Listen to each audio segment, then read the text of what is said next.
ನಮಸ್ಕಾರ. ಇಂಡಸ್ಟ್ರಿಗೆ ನಾನು ಹೊಸೊಬ್ಳು, ನಾನು ಇವಾಗ ಬಂದಿರೋದಷ್ಟೇ.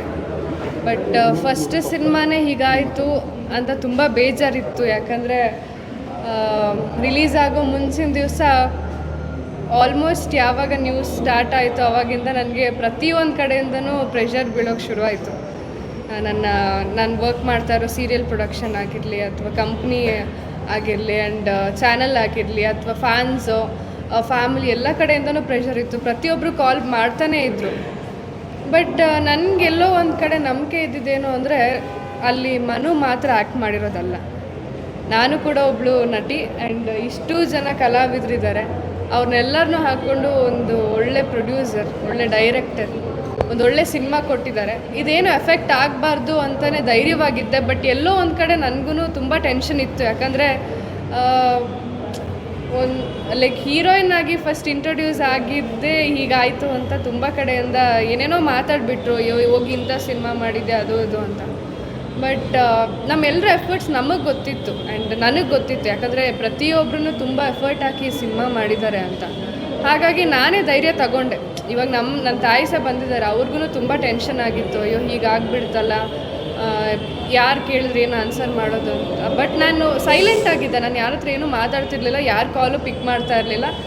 ಡೈರೆಕ್ಟ್ರ್ ಹತ್ರ ಮಾತಾಡಿದೆ, ಪ್ರೊಡ್ಯೂಸರ್ ಹತ್ರ ಮಾತಾಡಿದೆ, ಸರ್ ಹಿಂಗಾಗಿದೆ, ಏನು ಕತೆ ಅಂತ. ಅವ್ರು ಇಷ್ಟೇ ಹೇಳಿದ್ದು, ಮೇಡಮ್ ಏನೂ ಆಗಲ್ಲ, ನಾಳೆ ರಿಲೀಸಿಗೆ ಹೋಗ್ತಾ ಇದ್ದೀವಿ, ಏನು ಟೆನ್ಷನ್ ಮಾಡ್ಕೊಳ್ಬೇಡಿ, ನಿಮ್ಮ ಸಿನಿಮಾ ಅಂತ ಅಂದ್ಕೊಂಡು ಬನ್ನಿ ಅಂತ. ಅದೇ ಧೈರ್ಯ ತಗೊಂಡು ನಾನು ರಿಲೀಸಿಗೆ ಬಂದೆ. ಬಟ್ ಅಲ್ಲಿ ನಾನು ಏನು ಹೇಳೋದು, ಅಲ್ಲಿ ಜನ ಬಂದಿದ್ದ ರೀತಿ ಆಗಿರಲಿ, ಫಸ್ಟೇ ಹೌಸ್ಫುಲ್ ಆಯಿತು, ಜನ ನೋಡೋಕ್ಕೆ ಶುರು ಮಾಡಿದ್ರು. ಪ್ರತಿಯೊಂದು ಥಿಯೇಟರ್ಗೆ ಹೋದಾಗಲೂ ಒಳ್ಳೆ ರಿವ್ಯೂಸ್ ಬರೋಕ್ಕೆ ಶುರುವಾಯಿತು. ಅದೆಲ್ಲ ಒಂಥರ ಖುಷಿನೇ ಇತ್ತು. ಅದು ಇನ್ನೂ ನಮ್ಮನ್ನ ಏನು ಹೇಳೋದು, ಇನ್ನೂ ಎಲ್ಲ ಕಡೆ ಹೋಗೋಣ, ಇನ್ನೂ ಪ್ರಚಾರ ಮಾಡೋಣ ಅಂತಲೇ ಅನ್ನಿಸ್ತಾ ಇತ್ತು. ಅಷ್ಟೊತ್ತಿಗೆ ಇನ್ನೂ ಒಂದು ನ್ಯೂಸ್ ಶುರುವಾಯಿತು.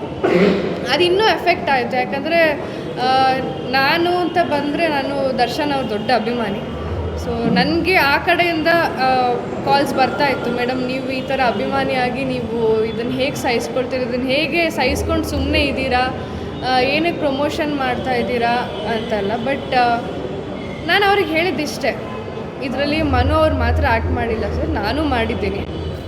ನಮಗೂ ಒಂದು ಲೈಫ್ ಇದೆ. ಯಾಕಂದರೆ ನೆಕ್ಸ್ಟ್ ನಮ್ಮ ಸಿನಿಮಾ ಮಾಡಬೇಕು ಅಂದರೆ ನಮಗೂ ಇರಬೇಕಲ್ವ, ಓಕೆ ಇಂಥ ಸಿನಿಮಾ ಮಾಡಿದ್ದೀವಿ, ಇದನ್ನು ಜನ ನೋಡಿದ್ದಾರೆ ಅಂತ ನಮಗೂ ಅನ್ನಿಸ್ಬೇಕು. ಆ್ಯಂಡ್ ನನ್ನ ಅನಿಸಿಕೆ ಪ್ರಕಾರ ನಾನು ಎಲ್ಲೇ ಹೋದ್ರೂ, ಯಾವುದೇ ಥಿಯೇಟರ್ಗೆ ಹೋದ್ರೂ ಯಾರೂ ನೆಗೆಟಿವ್ ಮಾತಾಡಿಲ್ಲ ಸಿನಿಮಾ ಬಗ್ಗೆ. ಎಲ್ಲರೂ ತುಂಬ ಖುಷಿಯಿಂದ ನೋಡಿದ್ದೀವಿ. ಫ್ಯಾಮಿಲಿನ ಕರ್ಕೊಂಡು ಬಂದು ನೋಡಿದ್ದೀವಿ.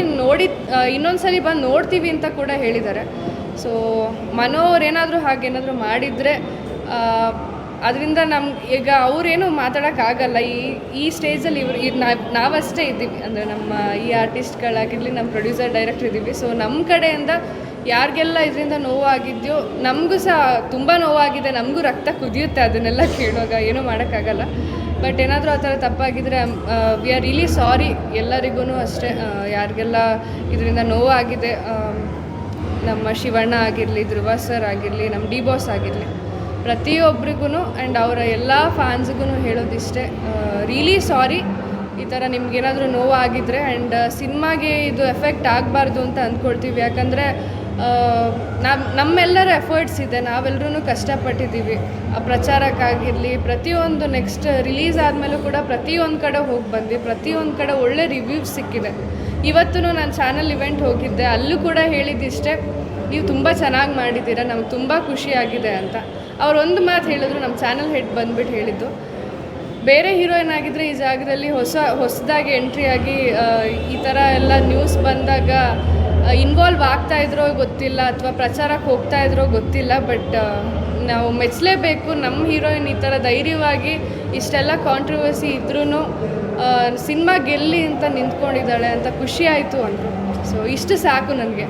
ಸೊ ಅದಕ್ಕೋಸ್ಕರ ನಾನು ಇಲ್ಲಿವರೆಗೂ ಅಷ್ಟೇ, ಸರ್ ಆಗಿರಲಿ, ಪ್ರೊಡ್ಯೂಸರ್ ಸರ್ ಏನೇ ಕರೆದ್ರೂ ಪ್ರತಿಯೊಂದಕ್ಕೂ ನಾನು ಇಲ್ಲ ಅಂತ ಹೇಳಿಲ್ಲ. ಇವತ್ತೊಂದು ಸ್ವಲ್ಪ ಬ್ಯುಸಿ ಇದ್ದಿದ್ದರಿಂದ ನಾನು ಸ್ವಲ್ಪ ತಡವಾಗಿ ಬಂದೆ ಅಷ್ಟೇ. ಬಟ್ ಮಾತಾಡಲೇಬೇಕು ಅಂತ ಎಷ್ಟೇ ಲೇಟ್ ಆದ್ರೂ ಅಲ್ಲೂ ಜಗಳ ಮಾಡ್ಕೊಂಡು ಬಂದಿದ್ದೀನಿ, ಇಲ್ಲಿ ಹೋಗಲೇಬೇಕು, ಮಾತಾಡಲೇಬೇಕು ಅಂತ. ಸೊ ಪ್ರತಿಯೊಬ್ಬರು ಯಾರ್ಯಾರಿಗೆ ಸಿನಿಮಾ ನೋಡಿದ್ದಾರೆ ಅವ್ರಿಗೆ ನಾನು ಇಷ್ಟೇ ಹೇಳಬೇಕು, ನಿಮಗೆಲ್ಲ ಥ್ಯಾಂಕ್ ಯು ಸೋ ಮಚ್. ಯಾಕಂದರೆ ಕನ್ನಡ ಸಿನಿಮಾ ಈ ಥರ ತೆರೆ ಮೇಲೆ ಬಂದು ಜನ ಇಷ್ಟಪಡೋದು ತುಂಬ ಕಮ್ಮಿ, ಬಟ್ ಇವಾಗ ಎಲ್ಲರೂ ಇಷ್ಟಪಟ್ಟು ನಮ್ಮ ಸಿನಿಮಾನ ಉಳಿಸ್ತಾ ಇದ್ದೀರಾ. ಸೊ ಥ್ಯಾಂಕ್ಸ್ ಹೇಳಲೇಬೇಕು. ಪ್ರತಿಯೊಂದು ಕಡೆ ನನ್ನ ಯಾರೇ ಆಗಲಿ, ಕ್ಯಾಮ್ರಾಮನ್ಸ್ ಆಗಿರಲಿ, ಬೇರೆ ಬೇರೆ ಡೈರೆಕ್ಟರ್ಸ್ ಆಗಿರಲಿ, ಆದರೆ ನನಗೆ ಕಾಲ್ ಮಾಡಿ ಹೇಳಿದ್ದಿಷ್ಟೇ, ಸಿನಿಮಾ ತುಂಬ ಚೆನ್ನಾಗಿ ಬಂದಿದೆ, ನಾವೆಲ್ಲರೂ ಹೋಗಿ ನೋಡಿದ್ವಿ ಅಂತಲೇ ಹೇಳಿದ್ದಾರೆ. ಸೊ ಪ್ರತಿಯೊಬ್ಬರಿಗೂ ಥ್ಯಾಂಕ್ ಯು ಸೋ ಮಚ್, ಯಾರೆಲ್ಲ ಸಿನಿಮಾ ನೋಡಿದ್ರಿ.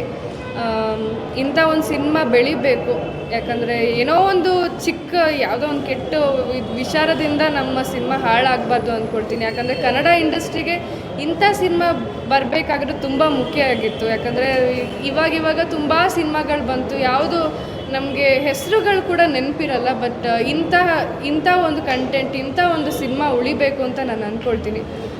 ಕುಲದಲ್ಲಿ ಕೀಳು ಯಾವುದು ಅನ್ನೋವಾಗಲೇ ನಮಗೆ ಅಣ್ಣವ್ರು ನೆನಪಾಗ್ತಾರೆ. ಸೊ ಇಂಥ ಟೈಟಲ್ ಸಿಕ್ಕಿದೆ, ಇಂಥ ಸಿನಿಮಾ ನಾವು ಉಳಿಸ್ಕೊಳ್ಳೋಣ. ಸೊ ಪ್ರತಿಯೊಬ್ಬರು ಪ್ರೇಕ್ಷಕರಾಗಲಿ, ಅಭಿಮಾನಿಗಳಿಗಾಗಲಿ ನಾನು ಹೇಳೋದಿಷ್ಟೇ, ದಯವಿಟ್ಟು ಇನ್ನು ಯಾರೂ ಸಿನಿಮಾ ನೋಡಿಲ್ಲ, ನೋಡಲೇಬೇಕು. ಅಂಥ ಸಿನಿಮಾ ಇದು, ಎಲ್ರಿಗೂ ಇಷ್ಟ ಆಗುತ್ತೆ ಅಂತ ಅಂದ್ಕೊಳ್ತೀನಿ. Thank you so much.